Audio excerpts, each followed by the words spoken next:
Southern New England's trusted news source, ABC6 News at Noon.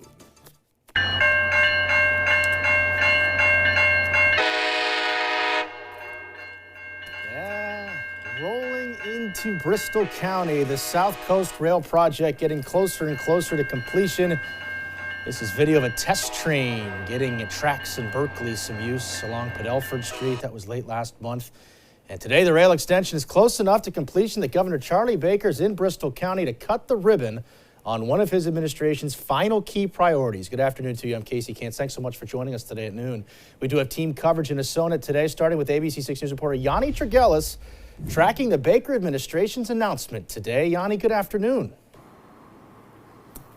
Good afternoon, Casey. Yeah, well, this Freetown station not going to be in operation until next year. But again, today, the Baker administration checking off a big box on his resume to bring rail service here to Asona, extending the existing Middleborough-Lakeville MBTA commuter rail service that runs from Boston all the way here. Now, the governor on board the first inbound train into Freetown station earlier this morning. Now, this $159 million project includes an 800-foot platform. The future rail service will connect Fall River, New Bedford, and Taunton all the way into Boston. And again, this is a plan the governor has pushed throughout his 8 years in office. And as local and state leaders in attendance at today's celebration noted, it's been talked about in state legislature for decades with little progress until now. I think about this as more than a rail project. This is about equity and opportunity. This particular initiative is designed, among other things, to give people in the South Coast the same opportunity to get in and out of Boston and to get from Boston and down to the South Coast using public transportation that's available to so many other parts of Massachusetts.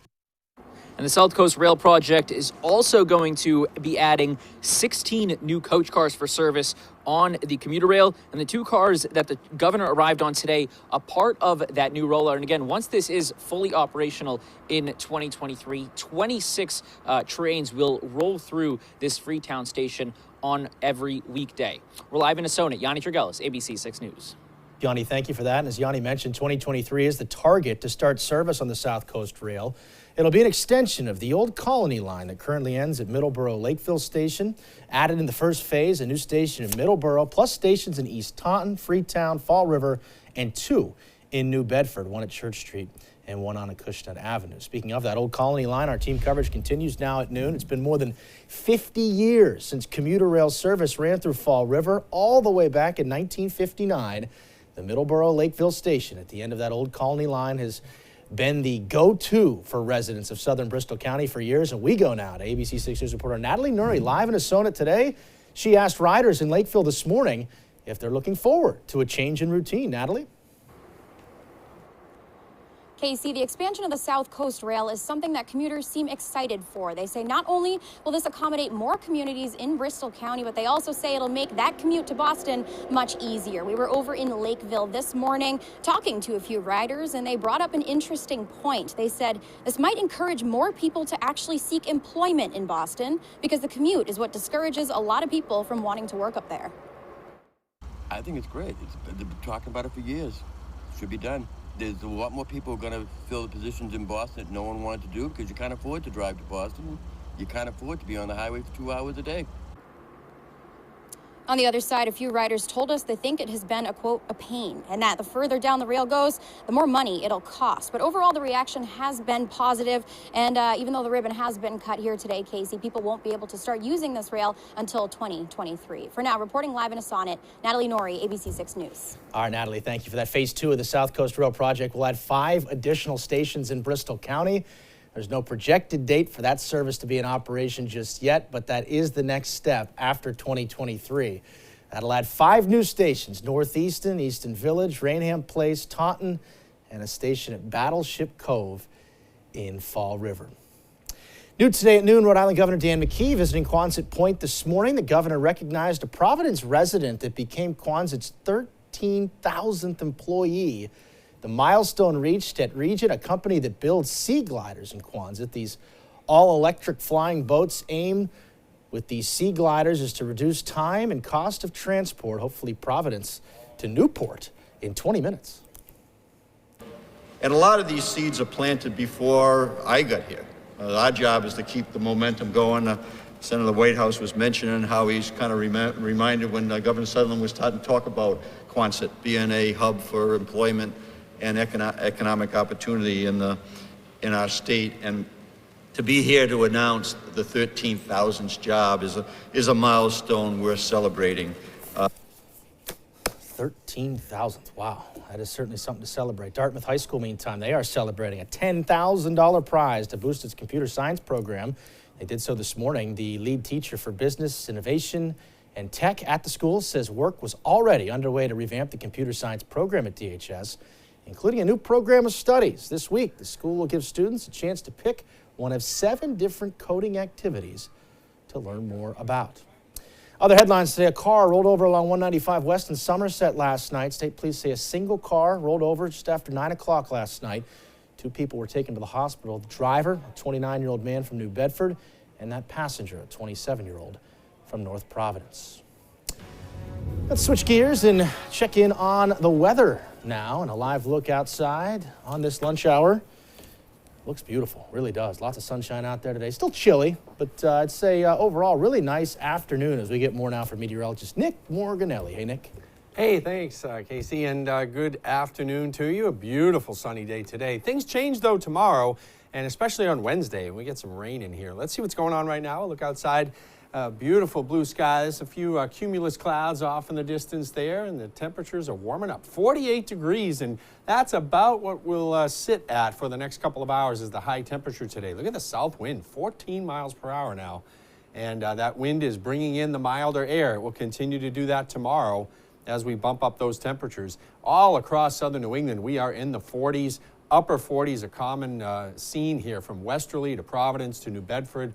Nice afternoon, and if you're planning on heading out for the rest of today, notice the temperatures start to drop off 5, 7 o'clock into the lower 40s. We'll just continue with that light to moderate southerly breeze. Off to the west, we have some clouds, and there's some rain. Off to the south, some snow off to the west of us, from Rapid City to Minneapolis to Chicago. Both of those systems are kind of coming together. It's mostly the one to the north with the snow that the energy from that is going to come down and capture some of that moisture from the south and push it our way for Tuesday night and Wednesday. Tonight, though, we've got clouds that'll be moving in. That'll keep things warmer with the southerly wind, temperature near 40. And tomorrow, look at that, temperatures in the middle 50s with clouds. We'll talk more about the rain. We'll time it out for you and see what else is ahead in the 7-day forecast coming up. Casey? It's December 6th tomorrow, right? Yeah. Nice. Those 55. temperatures, who would think? Yeah. All right. Thank you, Nate. We'll check back in. Appreciate it. Providence native Jeremy Pena. He continues to get the star treatment in Houston, and rightfully so. Pena at the Texans game yesterday to get the fans charged up for the game.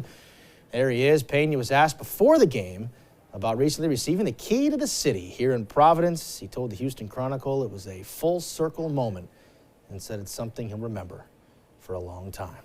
So to come today on ABC6 News at noon, the final countdown in Georgia. We are following it for you, what the candidates there are up to today ahead of the runoff election to determine the state's U.S. Senate race tomorrow. Plus, a major power outage across a North Carolina county, and this was no accident. Why the FBI has been called in to investigate what caused that outage.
Welcome back. Turning to national headlines now, and they are almost at the finish line in Georgia. Incumbent Democratic Senator Raphael Warnock and Republican challenger Herschel Walker are making their final pitches ahead of Tuesday's runoff election. More than 1.8 million people cast their ballots in early voting. The incumbent, the Democrat Warnock, leaning on his Senate record and sharpening his criticism of Walker's fitness for office and personal background. Warnock finished narrowly ahead of Walker in November, but without the majority of the vote needed to avoid a runoff. And this morning, the FBI and state authorities joining the investigation into the widespread power outages in Moore County, North Carolina, leaving thousands in the dark amid freezing temperatures, forcing schools to close and officials to declare a state of emergency. ABC's Alexis Christoforous has more. Thousands of homes and businesses losing power Saturday evening after two substations were extensively damaged by gunfire. Police say someone intentionally caused the blackout. They pulled up, and somebody did, and opened fire on the substation. And same thing at the other one. We're looking at all avenues. That's the reason I've got the professionals, the federal folks. They deal with the domestic terrorism more than locals. Officials declined to comment on a possible motive, but added that they are absolutely looking into whether the sabotage is connected to protests over a drag show Saturday night in Moore County. In the week since the deadly shooting at Club Q in Colorado Springs, authorities say they have seen a rise in threats against LGBTQ venues. That drag show in North Carolina did continue.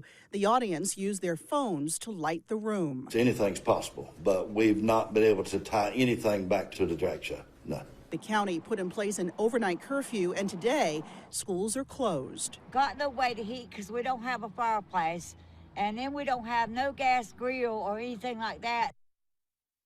Law enforcement is now providing security at the substations, and Duke Energy says it could be days until all power is restored, saying they're looking at a very sophisticated repair. Alexis Christoforous, ABC News, New York.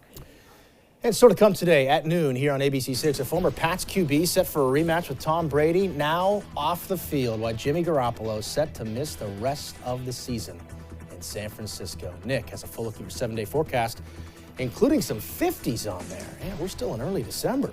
We'll get that from him coming up.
And now, your ABC6 Storm Tracker weather with meteorologist Nick Morganelli. And good afternoon. Good to be with you today. Are you ready for the big warm-up? We've got another stretch of very mild air for this December. Check out today, though. We've got a few thin clouds rolling in this afternoon. Temperatures topping off in the upper 40s. We'll drop back to the lower 40s this evening, but with a south wind coming in tonight and also the cloudiness, temperatures level off. Look at this, by 10 o'clock at 40 degrees. Then they actually start rising overnight, and they stay in the 50s for the next couple of days. You'll see that in the forecast. And 99% sunshine today. We'll throw in some clouds this afternoon. The next showers come in Tuesday night and Wednesday. And there's really no Arctic air in sight for the next 7 days anyway. Not maybe 10 days from now, maybe a little quick one-day shot for mostly northern and central New England. But we're really going to escape the severe cold, at least for the short term. Let's look at the satellite here. We've got the clear skies over most of New England. There's some thin clouds rolling in, and the clouds will thicken up as we get to the end of the day today. They'll start to roll in tonight, get thicker. This is tomorrow morning at 8 o'clock. We're cloudy, and we've got the mild air in place. There's a weather front off to the north and west of us. Little band of snow here rolling through the Quebec province of Canada. That front kind of sits here, so we stay on the mild side. Sometimes you can get a front that sags down and brings in the cold air, and then moisture comes in, and we get that wintry mix. That's not happening this time. We've got the showers in place. This is noontime tomorrow. They're just to our west. So we could get a shower here tomorrow afternoon, but most of the rain comes in tomorrow night and especially during the day on Wednesday. So here it comes. This is 6 o'clock tomorrow. We start to see the showers start to roll in. Then there's a little break. Then there's another band of showers. This is moving through early Wednesday morning. And then another batch of showers comes in during the day on Wednesday as this low pressure system moves right on top of us. That enhances the rainfall. We're not looking at a lot of rainfall here from this system, but it certainly will be wet from time to time, and it's periods of showers. The rain we got the last week was a quick 5 or 6 hours. It poured, and that was it. This is a different story. It's going to last longer, and just keep the umbrella handy because you're going to need it from time to time. As that front pushes south and east of us Thursday morning, we're going to start to see some sunshine develop, and the cool, dry air comes in with high pressure. But the cool down is gradual, so Thursday's a fabulous day. Friday's a little bit cooler, but it's still mild. So here we go, 42 for tonight. Clouds returning with the south wind. 55 tomorrow. It's cloudy, it's mild. There's some afternoon and evening showers trying to work into the area tomorrow. As we get later in the day, better chance of showers tomorrow. So we'll call it late day showers. And then we get some periods of rain on Thursday. So it's on and off Wednesday. So on and off on Wednesday for that rain.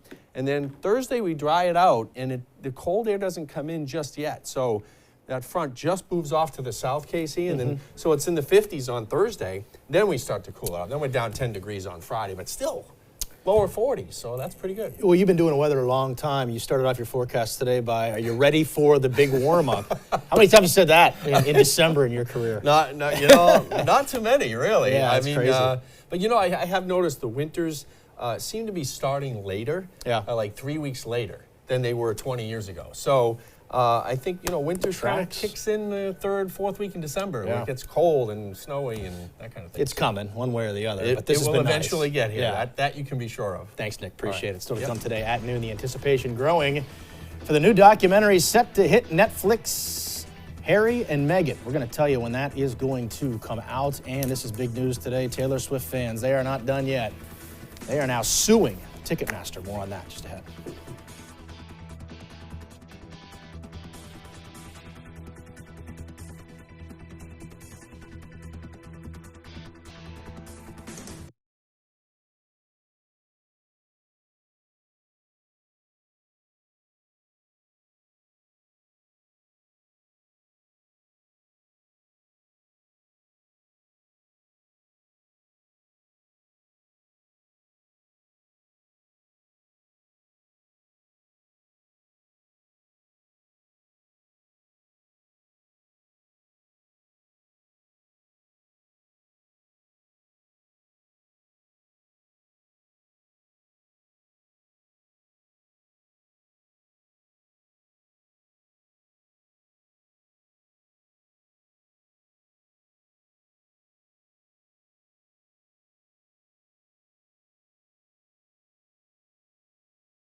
Welcome back. Checking entertainment news today, and the wait is almost over for those of you waiting to see the new Harry and Meghan documentary. Netflix announcing that the first 3 episodes will air December 8th. In it, the Duke of Sussex says there was a hierarchy of the family and mentioned the, quote, dirty game of not only leaking stories to the press, but planting them.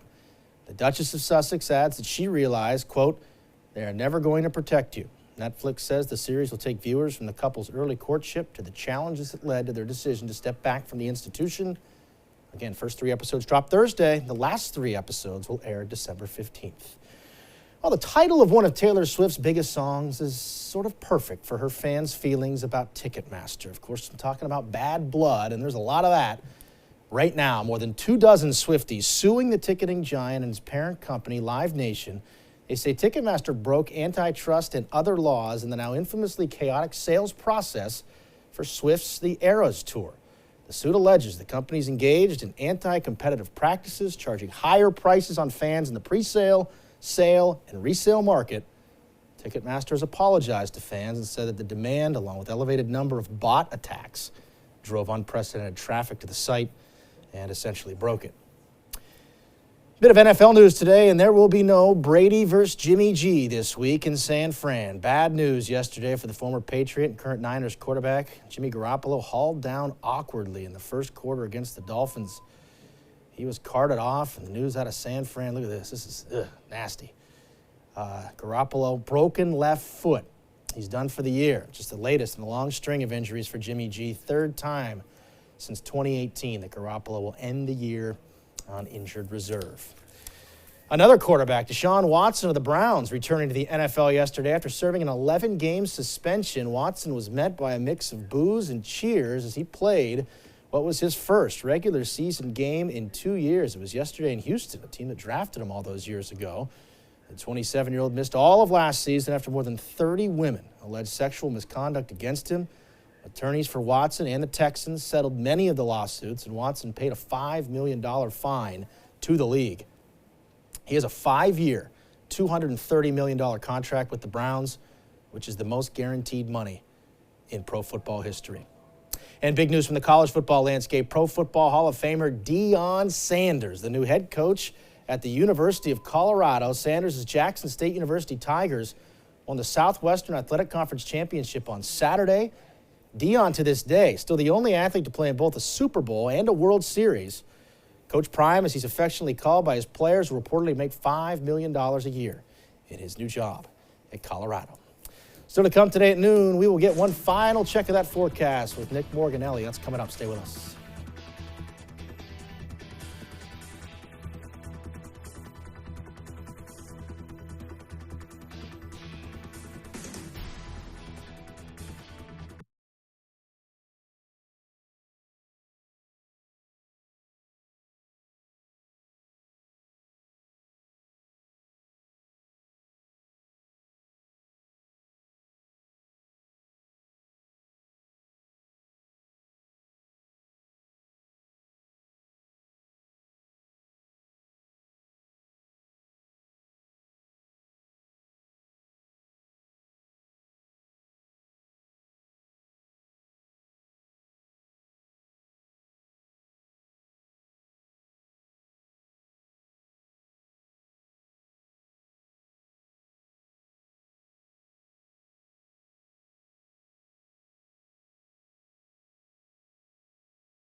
And welcome back. We've got 50s in the forecast. Tomorrow, Wednesday, and Thursday, middle 50s, but it's wet Tuesday night and Wednesday. All right, Nick, thank you. News continues first at 4. We'll see you then.